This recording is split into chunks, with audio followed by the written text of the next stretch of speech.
Coons, I didn't see you sitting there, that he could go next because he has an engagement. Would you yield to him? And thank you. Senator Coons. Thank you, Mr. And I'll Chairman. have Senator Murphy preside as I go vote. Thank you. And thank you to my colleague from Maryland. Ambassadors, wonderful to see you. Thank you for your service to our nation.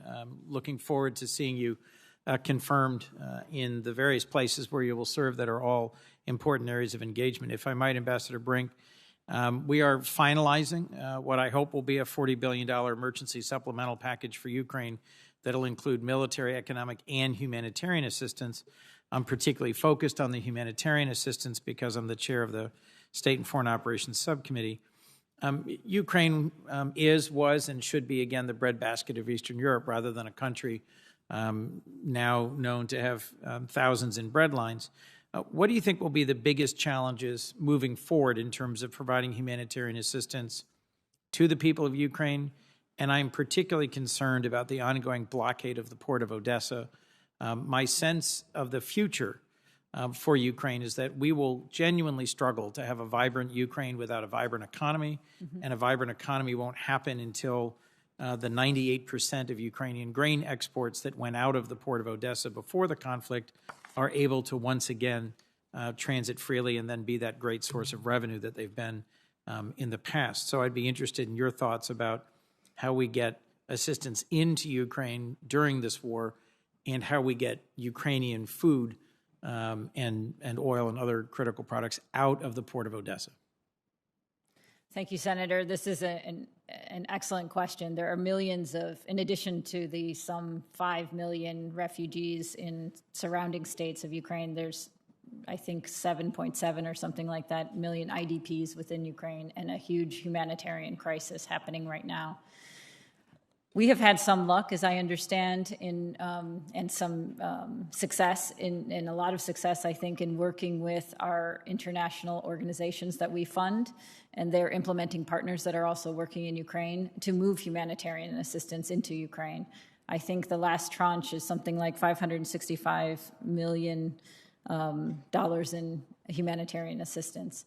It's not easy. This is wartime environment, so I would guess it can't happen in the same as it would in any other environment. But these are also professionals and experts in such situations, and we're relying very heavily on them to get humanitarian assistance where it's intended to go.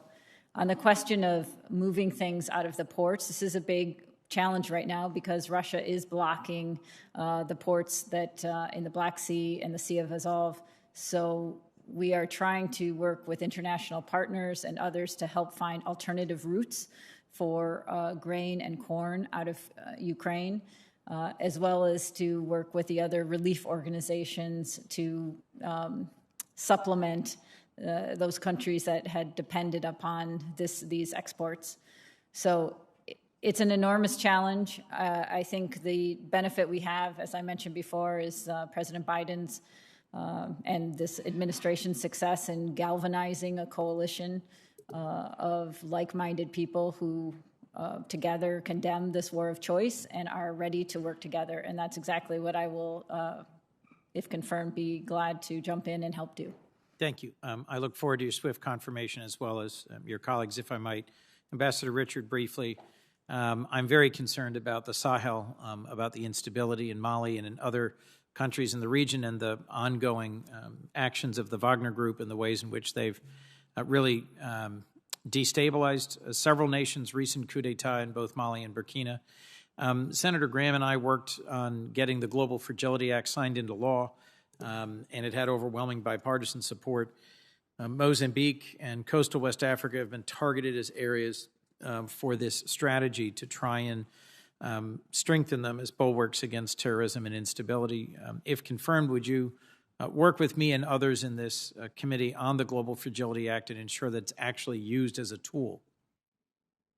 Yes, Senator, I absolutely would, and I really think the Global Fragility Act is a very creative and interesting new approach to some of the problems we've been struggling with, especially in Africa.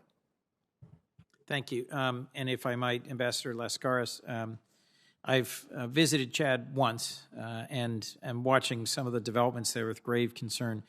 How has this unconstitutional transfer of power following Idris Deby's death affected our security cooperation? And how do you think we might be able to more successfully influence movement towards genuinely free and fair elections in October of this year? Thank you, Senator. And you were in the chair 10 years ago when I appeared before this committee as the nominee for Guinea, so I deeply appreciate your presence and your enduring interest in Africa. I think we need to work with our African Union partners, our international partners, to continue to apply pressure on all the Chadian parties to advance this transitional process towards the free and fair elections. I think one of the critical tasks will be to break the monopoly of the armed groups on seats at the table. The more seats we have at the table for unarmed political parties, for civil society, for women's groups, the better the outcome will be. I think it's time, after 62 years of having Chad ruled by the gun, to have it ruled by unarmed, democratically elected political actors.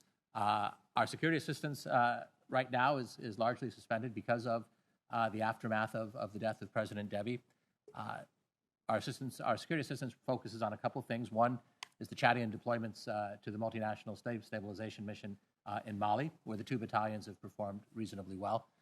It also helps the multinational joint task force in the Lake Chad Basin in the 4-nation fight against Boko Haram and the Islamic State of West Africa. So I think our challenge is to get the political transition back on track to improve governance. I think the Global Fragility Act, as well as the Trans-Saharan Partnership Act, focus on governance, and the lack thereof is the driver of conflict in the region.